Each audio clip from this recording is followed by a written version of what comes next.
editor, ya editor jurnal, itu sudah menuliskan di dalam websitenya masing-masing, ya sudah menuliskan websitenya masing-masing. Contohnya yang ada di Gmax, ya. Kenapa saya kasih contohnya Gmax? Karena saya editornya. Jadi part of Gmax-nya seperti itu ya. Nah, di dalam situ nanti ada sebuah menu, biasanya nama menunya tuh author guidelines. Nah, ini saya rasa hampir semua jurnal pasti ada yang namanya author guidelines ya. Nah, silahkan nanti dibaca author guidelines-nya untuk jurnal ini seperti apa. Nah, terus submission prosesnya seperti apa. Nah, dari sini bisa dipahami, oh ini proses reviewing-nya apa sampai dia nanti terbitkan seperti itu ya. Nah, di author guideline ini semua nanti dipaparkan mulai dari gratis atau enggak ya. Terus nanti apa namanya template-nya seperti apa, panjangnya kayak gimana, terus misalnya apa namanya penulisan judul, nama, afiliasi dan seterusnya itu dijelaskan di sini kayak gitu ya. Nah, kalau mau lebih jelas lagi, biasanya di setiap jurnal pasti ada kontaknya, feel free buat kontak mereka seperti itu, ya. Nah, kalau misalnya kita sudah submit di salah satu jurnal yang terindeks Sinta, ya, dan sudah mendapatkan LOE gitu ya. Kalau udah dapat LOE itu biasanya tinggal revisi sedikit-dikit lah biasanya ya.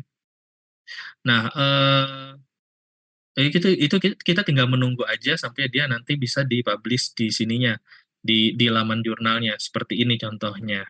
Nah, volume sekian, nah apa aja tulisannya. Nanti kalau misalnya sudah accepted, terus dari sisi produksi juga sudah selesai, maka nanti keluar di sini, gitu ya.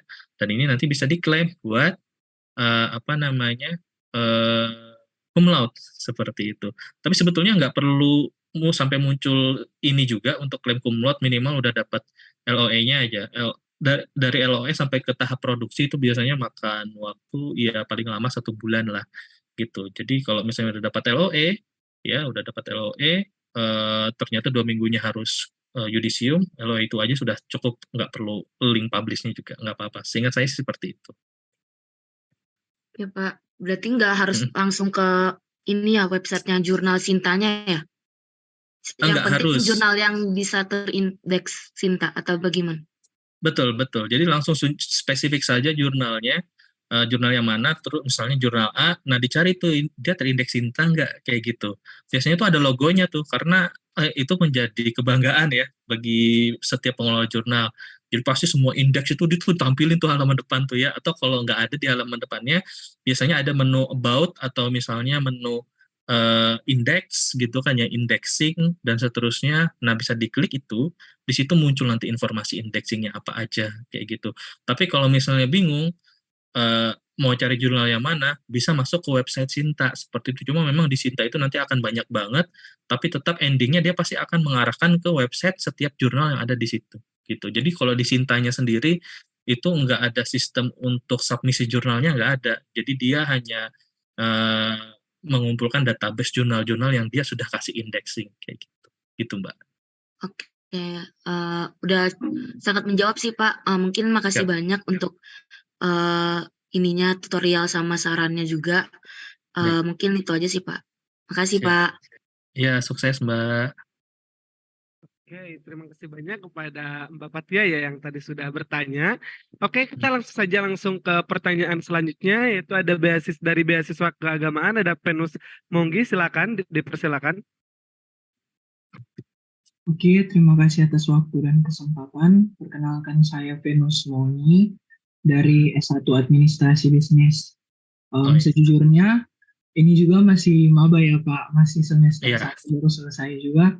Cuman memang tertarik sama juga lomba-lomba penulisan, terus juga dari waktu SMP sudah menulis karya tulis ilmiah. Yang pengen saya tanyakan ketika mahasiswa atau udah di jenjang yang lebih profesional itu, ketika kita misalnya itu membuat suatu jurnal ataupun penelitian, itu kan harus seperti yang Bapak bilang tadi, benar-benar valid dan tidak bisa hanya asal tulis saja. Kalau misalnya kita menulis sebuah studi kasus atau mereview studi kasus, itu masih masuk nggak ya ke jurnal penelitian? Dan kalau misalnya dalam penggunaannya itu digunakan metode kuanti, dalam proses tersebut tentunya seorang penulis tidak boleh sembarangan menaruh point of view-nya sendiri.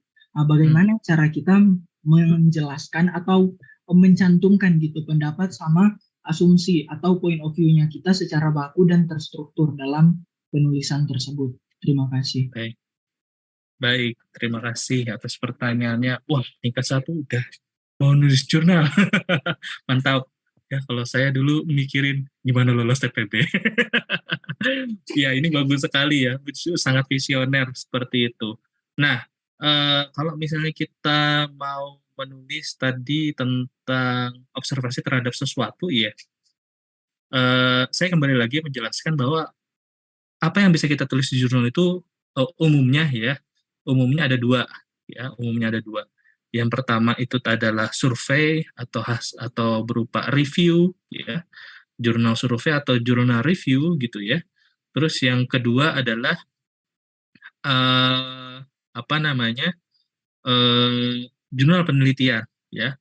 Eh, yang paling signifikan, perbedaan yang paling signifikan di antara keduanya adalah ya kalau penelitian harus melakukan penelitian terlebih dahulu, kalau yang survei relatif nggak perlu, biasanya sih relatif nggak perlu gitu ya. Cuma modalnya memang harus banyak banget hal yang harus dibaca.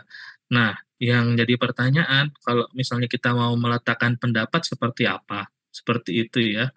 Eh, Pendapat itu pada dasarnya sah-sah saja, cuma dia harus berangkat kepada hasil review gitu ya. Itu berangkat kepada hasil review ya. Jadi misalnya kita sedang mereview teknologi. Nah, aspek apa dari teknologi itu yang mau kita review? Misalnya teknologi chip gitu kan ya. Nah, ini teknologi chip ada banyak gitu. Ada teknologi A, B, C sama D kayak gitu kan ya.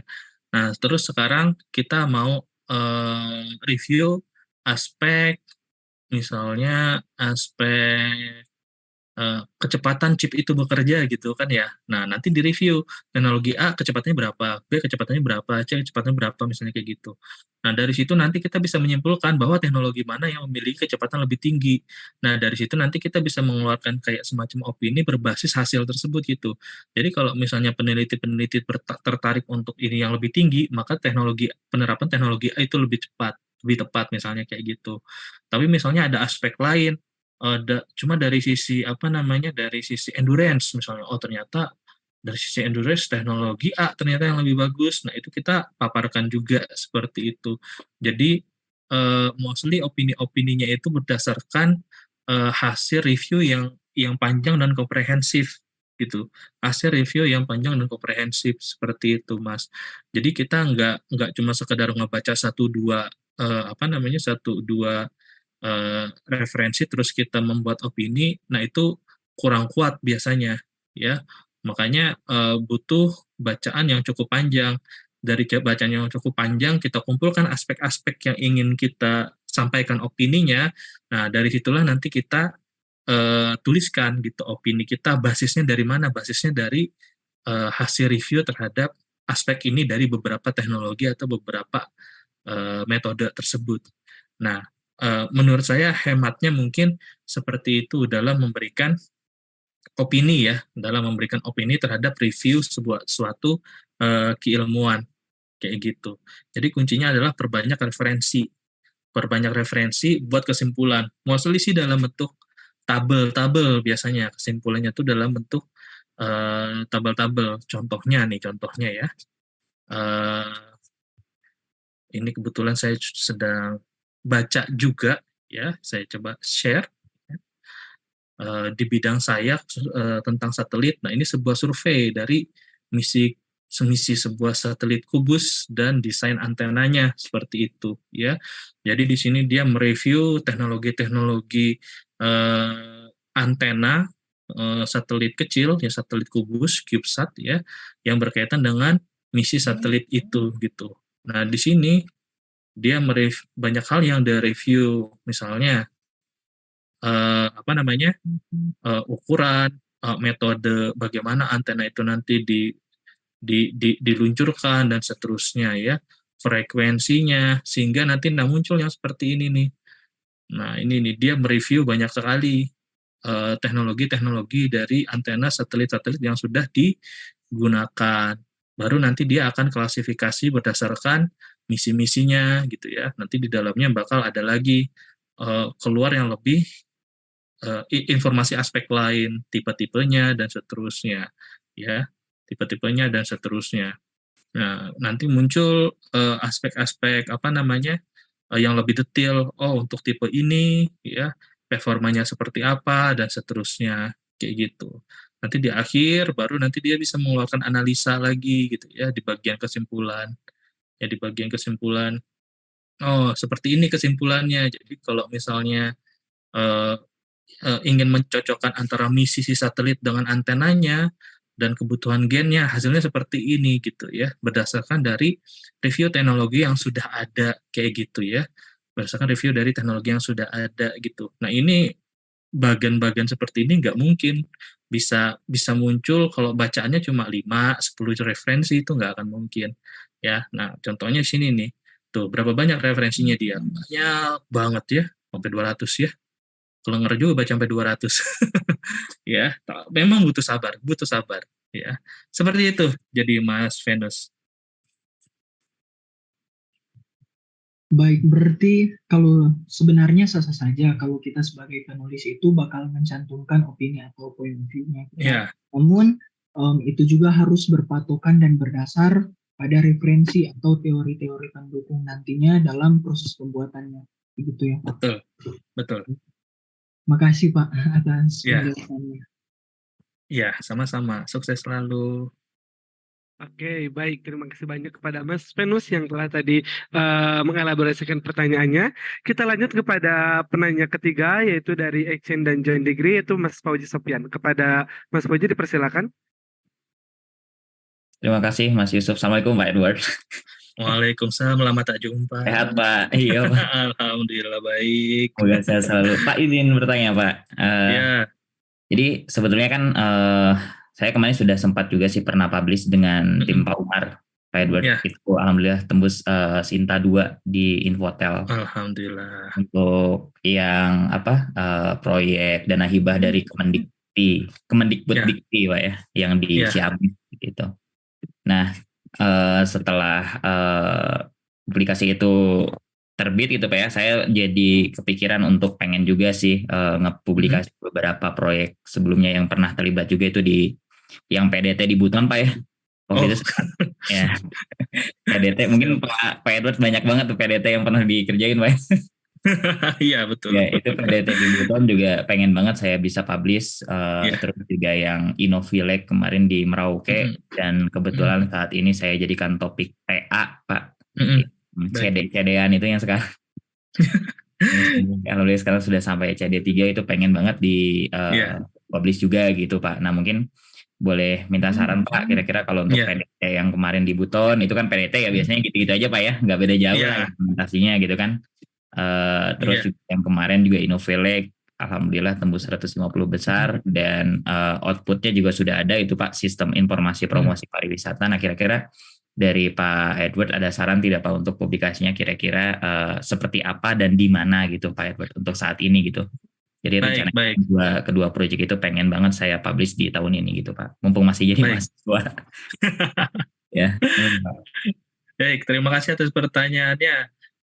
Sebetulnya nggak mumpung jadi mahasiswa, udah lulus pun juga nggak apa-apa. Iya. Kalau udah lulus waktunya Pak. Ya betul ya. Kalau udah kerja tuh kadang-kadang mahasiswa juga, saya punya beberapa pengalaman gitu kan ya, proses submisi mahasiswa udah lulus itu udah kayak yang aduh, kayak gue udah males banget mikir gitu. Jadi agak susah kadang kalau minta revisi gitu kan ya, tapi nggak apa-apa. Nah ini bagus, ini artinya udah ada bahan ya. Pada dasarnya bahannya itu dari kegiatan PDT ya, dan juga dari kegiatan Innovillage seperti itu. Nah kalau yang saya lihat ini ada dua hal yang berbeda, yang pada dasarnya bisa disakit di dua tempat yang berbeda seperti itu ya. Contohnya kayak yang Innovillage seperti itu. Innovillage ini kan basisnya dia adalah pengabdian kepada masyarakat ya. Nah di dalamnya itu ada sebuah teknologi yang diterapkan untuk membantu menyelesaikan permasalahan yang ada di masyarakat seperti itu. Nah pertama dari sisi aspek pengabdian kepada masyarakatnya itu sendiri bisa publish di jurnal pengabdian kepada masyarakat seperti itu. Saya rasa Telyu memiliki jurnal itu namanya Charity apa kayak gitu. Itu nanti bisa dicek di apa namanya di database jurnalnya Telyu ya. Saya coba lihat dulu Charity. Ini Charity, Jurnal Pengabdian Masyarakat ya. Ini saya bisa share. Dan ini sudah terindeks ya. Nah, ini Jurnal Pengabdian Masyarakat. Nah, jadi bisa dipublish di sini hasil dari InnoVillage-nya dan udah terindeks Sinta 5 ya. Nah, ini buat teman-teman mahasiswa nih yang ikutan bantu pengmasnya dosen, bantulah tulis ke dalam jurnal ini gitu ya. Saya rasa ini bisa membantu teman-teman buat klaim cum laude. Nah, jadi untuk Mas Fauzi, untuk yang InnoVillage-nya saya rasa itu bisa dimasukkan ke dalam sini. Nah, untuk yang PDT-nya ya, itu bisa dimasukkan ke dalam jurnal-jurnal ya tergantung ya apa yang dikerjakan dan sejauh apa progresnya ya sejauh apa progres dan kebaruannya apakah itu sesuatu yang sustain artinya satu topik yang terus dikembangkan di beberapa PDT atau topik yang berbeda. Kalau misalnya ada dua PDT yang merupakan topik yang berbeda seperti itu bisa dimasukkan ke dalam dua jurnal yang berbeda ya atau dua proceeding yang berbeda. Nah, kalau misalnya dia topiknya sama, itu opsinya ada dua. Mau keduanya dilebur jadi satu, dimasukin di satu jurnal, atau mau dipisah jadi dua juga nggak apa-apa. Cuma kalau dipisah jadi dua, ya bahan di masing-masing jurnal ini nantinya jadi sedikit gitu, karena satu udah kepakai di sini, satu dipakai di sebelah sana. Nah, kalau misalnya bahannya sedikit, apa namanya ya, tingkat kedetilannya ya, atau komprehensivitasnya itu kurang begitu tinggi gitu ya. Nah, kalau misalnya dia sesuatu yang sustain yang diteliti dari beberapa PDT, mungkin bisa dijadiin satu gitu kan ya, biar itu mendalam ya. Nah, kalau misalnya mendalam, biasanya itu bisa sangat layak untuk dipublish di jurnal yang high quality minimal Sinta 2 seperti itu. Nah, bahkan mungkin udah bisa juga masuk ke jurnal-jurnal yang internasional ya, yang Q1 gitu, Q2 seperti itu ya. Kalau Sinta 2 dan Sinta 1 di Indonesia ya beberapa itu juga sudah terakreditasi internasional, cuma paling di Q3 kayak gitu ya, Q3 atau Q2 gitu ya. Ada juga sih yang Q1. Nah, tapi kalau dua penelitian itu digabung, kita punya banyak data ya, kita punya banyak analisa. Nah, itu bisa tinggi tuh gitu ya. Nah, ketika kita punya track record jurnal yang apalagi internasional ya, yang reputasinya tinggi ya, kalau kita mau lanjut studi itu enak banget, apalagi kalau misalnya bidangnya inline kayak gitu. Jadi saran saya kalau yang PDT dilihat dulu apakah beberapa PDT itu dia beda jalur penelitian atau masih satu rumpun. Kalau masih satu rumpun itu masih bisa digabung, kalau beda ya mungkin dituliskan di dua tempat yang berbeda seperti itu. Nah, kalau tingkat kedalamannya itu bergantung ya seperti apa data yang dimiliki. Kalau datanya banyak, apa namanya, kuncinya sih di data ya kalau jurnal itu. Jadi memang dia memang komprehensif, yang sedikit yang membedakan dia dengan proceeding gitu ya. Jadi dia datanya harus banyak banget gitu. Nah, pastikan bahwa setiap PDT itu dia punya banyak data.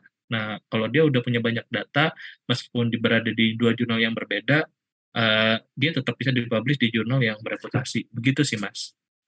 Siap. Noted Pak Edward, terima kasih Pak. Mohon bimbingannya nanti Pak. Mungkin saya bakal nanya lagi Pak. Oke, aman. Ya, terima kasih Mas Yusuf kesempatan. Ya. Oke, baik. Terima kasih banyak kepada Mas Fauzi yang telah bertanya. Oke, mungkin karena masih ada tersisa sedikit waktu, teman-teman nih yang mau bertanya silahkan. Ini kita penanya terakhir berarti ya. Silakan nih teman-teman yang punya pertanyaan. Setelah tadi ada pertanyaan dari Kapatia, kemudian ada dari Mas Penus juga Mas Fauzi. Teman-teman yang lain nih silakan kalau misalkan ada pertanyaan seputar materi yang tadi sudah Pak Edward elaborasikan. Silakan teman-teman punya kesempatan untuk bertanya. Untuk sistemnya silakan apabila mau raise hand boleh langsung saja raise hand. Tapi apabila mau di dalam kolom chat juga silakan untuk bisa drop pertanyaannya di kolom chat. Oke. Oke, mungkin dari teman-teman ada pertanyaan tidak? Atau kita bisa lanjut ke agenda selanjutnya? Oke. Oke deh, karena saya rasa tidak ada pertanyaan, jadi untuk sesi tanya jawab kita cukupkan sampai dalam waktu yang tertera. Oke, terima kasih banyak kepada teman-teman nih yang telah berantusias untuk bertanya dengan question yang sangat menarik tentunya. Maka sebelum menutup kegiatan moderator pada kali ini, izinkan saya untuk menyampaikan kesimpulan dari materi dan juga pertanyaan yang disajikan dalam sesi kali ini, di mana tadi kita membahas mini jurnal, dan jurnal itu menurut Kamus Besar Bahasa Indonesia dalam secara harfiahnya adalah catatan harian atau surat kabar. Sedangkan dalam istilahnya yang bisa kita ambil adalah berupa majalah khusus yang memuat artikel dalam bidang ilmu tertentu. Dan kemudian dalam jurnal ini tidak ada limitasi bidang ilmu yang dibahas dalam jurnal. Jadi teman-teman bisa bebas saja untuk membedah apa saja yang bisa dieksplor dalam jurnal tersebut. Kemudian contoh jurnal dalam beberapa bidang, seperti dalam bidang ilmu IA ada di bidang teknik elektro, kemudian ada jurnal Nature, ada kemudian di bidang ilmu sains, kemudian ada OSCM, jurnal tentang supply chain management, dan banyak sekali jurnal seperti dalam jurnal ideolog dan termasuk ke dalam industri kreatif.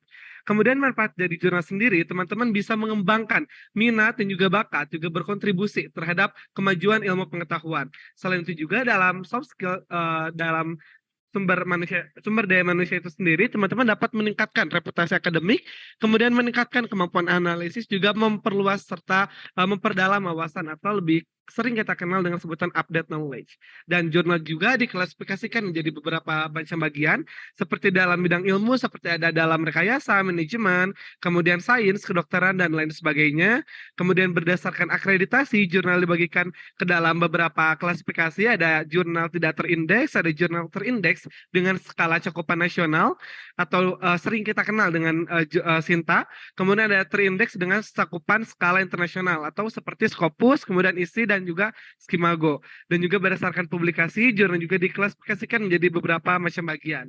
Dan untuk tool penulisan jurnal sendiri, kita yang sering digunakan adalah untuk Microsoft Office Word dan juga ada LaTeX. Oke, mungkin sekian untuk sesi moderator pada kesempatan kali ini. Mungkin dari Pak Edward sendiri ada beberapa hal nih yang ingin mungkin Bapak sampaikan kepada teman-teman untuk pelatihan besok sebelum kita mengakhiri kegiatan sesi moderator pada kesempatan kali ini. Baik, terima kasih Mas. Jadi untuk besok silakan nanti teman-teman siapkan, kita akan menggunakan Microsoft Word. Bagi teman-teman yang masih ada waktu dan kuota, saya sarankan untuk menginstal aplikasi Mendeley terlebih dahulu. Mudah-mudahan besok kita sempat untuk mendemokan bagaimana cara menggunakan itu untuk bisa membantu penulisan jurnal teman-teman. Nah, besok kita akan mencoba membedah isi dari jurnal tersebut, mulai dari abstrak, apa yang harus diisi, di bagian latar belakang apa yang harus diisi, dan seterusnya. Yang pasti stay tune terus biar teman-teman bisa dapat semua materi yang bermanfaat, dan mudah-mudahan bermanfaat buat teman-teman nanti ke depannya. Oke, amin. Baik, terima kasih banyak kepada Pak Edward yang telah menjadi narasumber kita dan sekaligus memberikan materi yang sungguh sangat luar biasa sekali pada kesempatan kali ini. Semoga ilmu yang Bapak sampaikan bisa diterima dengan baik oleh teman-teman mahasiswa Telkom University dan tentunya menjadi satu ilmu yang berkah kepada mereka. Oke, mungkin sekian untuk agenda sesi moderator kali ini. Akhir kata saya ingin menutup untuk sesi moderator kali ini dengan sebuah kutipan yang pernah diutarakan oleh Pramudia Anandator. Beliau pernah mengatakan bahwa menulis adalah bekerja untuk keabadian. Karena menulis merupakan suatu pekerjaan untuk keabadian. Saat Anda menulis dan Anda menghasilkan karya sepanjang hidup Anda, jika pada nantinya Anda sudah tidak ada di dunia ini, karya-karya Anda akan tetap dikenang. Oleh karena itu tetap semangat untuk menulis, karena menulis bisa mengubah dunia. Sekian dari saya, Muhammad Yusuf Abdul Salam. Saya serahkan kembali sepenuhnya kepada Anissa selaku Master of Ceremony. Terima kasih. Wassalamualaikum warahmatullahi wabarakatuh.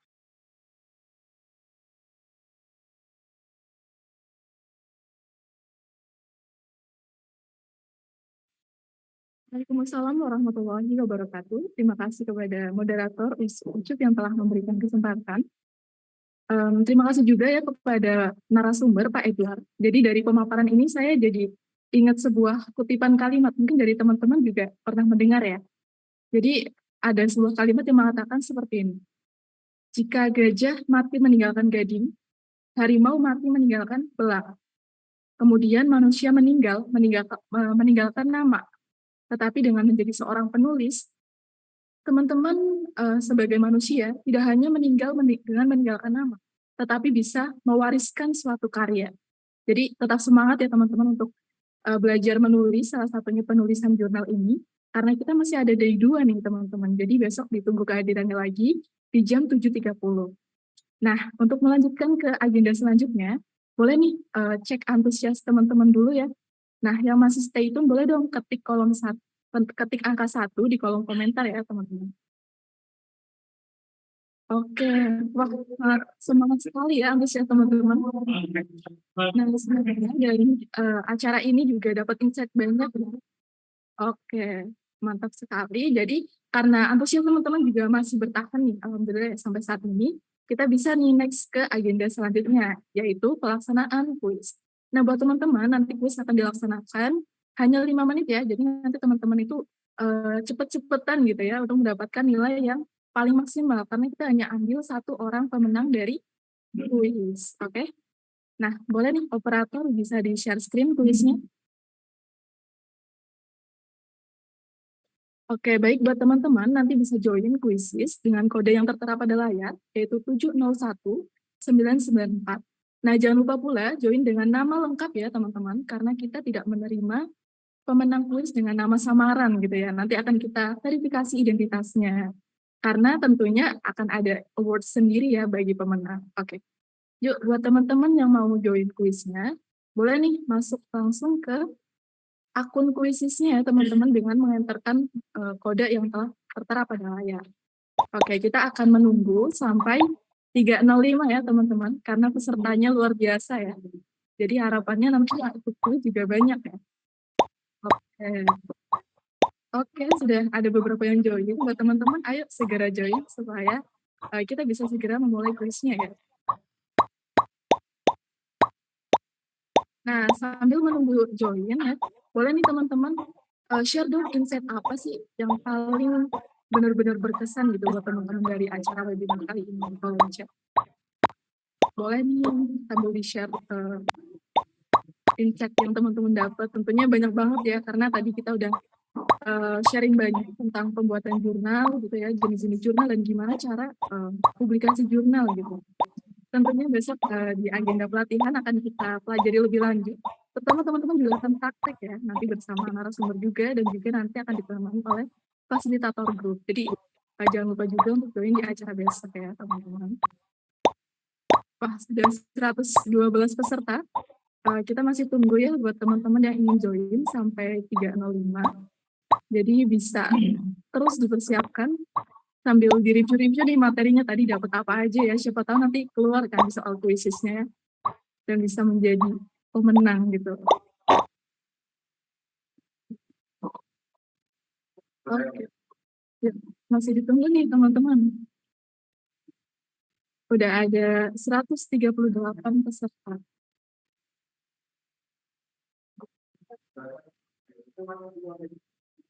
Oh, oke. Nah, berhubung sudah 138, kita tunggu 1 menit lagi ya, karena sudah lumayan banyak nih yang join.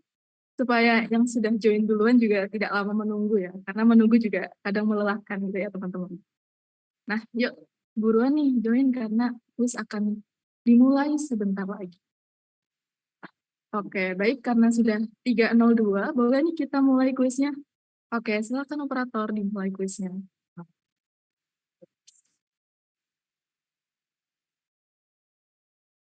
Oke, ayo semangat teman-teman, semoga bisa menjadi pemenang pada kuis hari ini.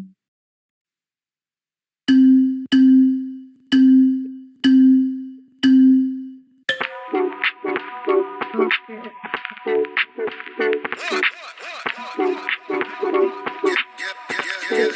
Bisa bergegas ya menjawab pertanyaan karena waktu kuis hanya 5 menit saja.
Yang dari ahli tuliskan.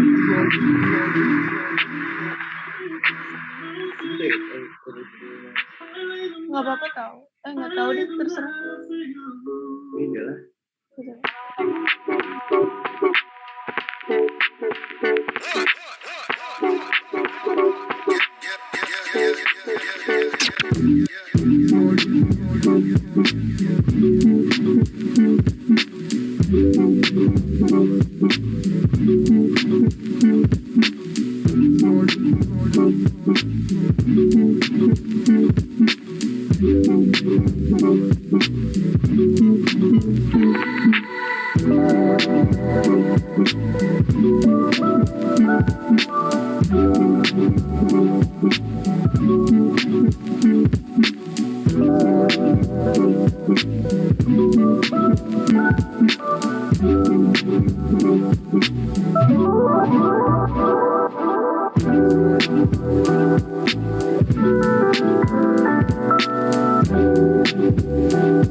Oke teman-teman, waktu kuis akan segera berakhir ya.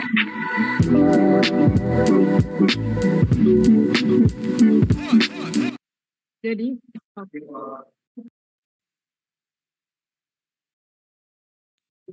Baik teman-teman, berhubung kuis sudah berakhir, mari kita lihat siapa pemenang kuis pada hari ini. Oke, ternyata juara 1 diraih oleh Farhan Akmal. Oke, jadi pemenang kuis yang diambil sesuai yang sudah disampaikan tadi ya. Kita hanya mengambil 1 orang pemenang kuis. Jadi selamat kepada Farhan Akmal yang telah memenangkan kuis. Baik, dan terima kasih juga ya buat teman-teman yang sudah join. Jangan patah semangat yang belum menang, karena kita masih ada day 2 ya, dan tentunya dengan door prize lain gitu. Jadi silakan tetap dipantau dan juga jadi peserta yang terbaik gitu ya. Oke, karena waktu kuis sudah berakhir, jadi saya ingin mengumumkan beberapa pengumuman teman-teman ya. Nah, hal-hal yang perlu diumumkan dari pelatihan kali ini, yang pertama adalah penanya terbaik nih. Kira-kira siapa yang jadi penanya terbaik dan mendapatkan award dari panitia ya? Oke, jadi penanya terbaik kita hanya ambil 2 orang nih teman-teman. Dan selamat kepada Fatia dan juga Venus Mongi sebagai penanya terbaik. Boleh nih raise hand. Kepada Fatia dan Venus Mongi. Oke, kemudian untuk pemenang games tadi sudah ada ya. Pemenang games telah diraih oleh Farhan Akmal. Juga boleh raise nih Farhan Akmal. Kira-kira orangnya ada nggak ya? Yuk, coba raise hand nih Farhan Akmal. Oke, kita hitung aja gimana nih teman-teman. Dalam hitungan ke-5, kalau tidak raise hand berarti gugur ya. Kita ambil pemenang kedua ya teman-teman ya. Oke, kita hitung nih. Kepada Farhan Akmal, boleh raise hand. 1, 2, 3. Oke, saya ulangi lagi kepada Farhan Akmal. Apakah ada di Zoom? 1, 2, 3, 4, 5. Oke, berarti kita putuskan gugur ya teman-teman. Berarti kita ambil pemenang kuis yang kedua. Siapa nih tadi pemenang kuis yang kedua ya? Oke. Pemenang kuis yang kedua adalah Kak Fauzi. Oke, boleh nih raise hand Kak Fauzi.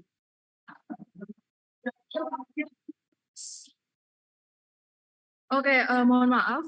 Ternyata pemenang kuis kedua setelah dikonfirmasi kepada panitia itu jatuh kepada Nadia ya. Boleh nih raise hand Nadia. Oke, udah ada semua nih counted ya. Jadi ada penanya terbaik dari Kak Fatia dan juga Kak Venus Mongi. Kemudian pemenang games dari Nadia. Oke, selamat ya buat para juaranya. Oke, mohon maaf nih Kak Fauzi, ternyata tadi ada kesalahan teknis ya. Jadi beri harapan palsu gitu ya. Tapi mohon maaf ya. Oke. Nah sekarang kami ingin menanyakan kepada Fatia, kepada Venus dan juga kepada Nadia, gimana sih pesan-pesannya setelah berhasil menjadi pemenang ya? Oke, pertama mungkin boleh nih dari Fatia, gimana rasanya menjadi pemenang penanya terbaik? Alhamdulillah sebenarnya nggak nyangka aja sih bisa jadi penanya terbaik karena saya juga kan masih butuh banyak ilmu tentang kepenulisan itu sendiri, terutama tentang jurnal. Menurut saya ini salah satu webinar yang emang bisa menambah insight baru tentang entah itu jurnal atau tentang kepenulisan yang lainnya, sehingga ya benar yang tadi udah disampaikan. Ketika kita sedang menulis itu kita bisa merubah dunia, walaupun ide kita segila-gilanya ide kita tuh kalau misalnya dituangin dalam tulisan itu bisa jadi luar biasa sih menurut saya. Jadi insightful banget. Jadi nggak serta-merta saya jadi penanya terbaik, karena di sini juga saya tujuannya adalah untuk menambah ilmu dari yang belum saya dapatkan sebelumnya. Itu aja sih. Oke, mantap sekali nih Pak. Semoga besok di pelatihan ilmunya lebih ke upgrade lagi ya. Oke, selanjutnya saya ingin bertanya nih kepada kesan-pesan dari Venus Mongi selaku penanya terbaik kedua. Boleh nih diberikan kesan-pesan. Oke, terima kasih sebelumnya. Ya sama juga nggak terpikir bahwa bakal kepilih. Senang sih karena juga sejujurnya maba kan juga itu masih kayak banyak yang perlu melakukan transisi dengan adanya program seminar seperti ini, jujur selaku juga sebagai mahasiswa baru tentunya itu sangat terbantu. Terima kasih juga kepada Bapak Edward untuk advice-nya, itu sungguh-sungguh sangat membantu dan bisa jadi sesuatu yang bakal sangat berguna untuk perjalanan kuliah saya ke depannya. Terima kasih dan terima kasih lagi.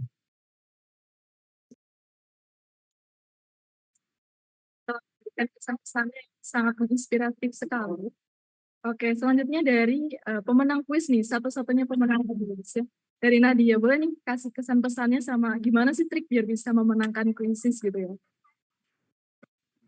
Sebelumnya terima kasih karena tadi sebenarnya sempat nge-like, jadi ngulang lagi kuisnya. Perasaannya seneng banget dan makasih untuk Pak Edward karena jurnalnya, tadi penjelasannya bagus banget. Karena saya termasuk maba, jadi semangat gitu buat nanti ke depannya. Terima kasih Kak. Terima kasih kepada Nadia. Wah, kalau dilihat ya dari kinerja Nadia walaupun masih maba itu semangatnya udah membara.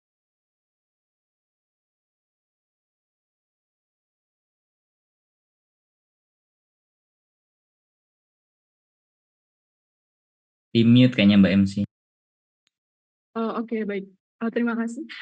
Nah, saya ingin mengucapkan sekali lagi terima kasih ya kepada para pemenang dan juga selamat karena teman-teman akan mendapatkan hadiah nih dari panitia. Nah, untuk klaim hadiahnya, nanti teman-teman bisa langsung direct message ke IG Formasi dengan format nama lengkap, NIM, dan juga nomor link aja. Karena nanti akan ditransfer ya hadiah.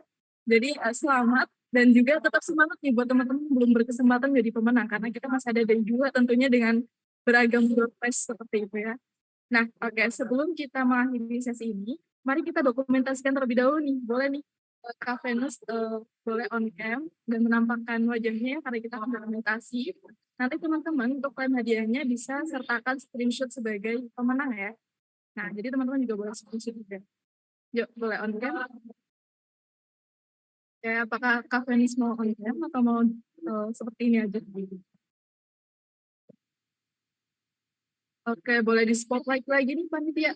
Kita akan dokumentasi terlebih dahulu ya. Oke. Dalam hitungan ketiga, kita akan dokumentasi. 1, 2, 3. Oke, terima kasih kepada Nadia.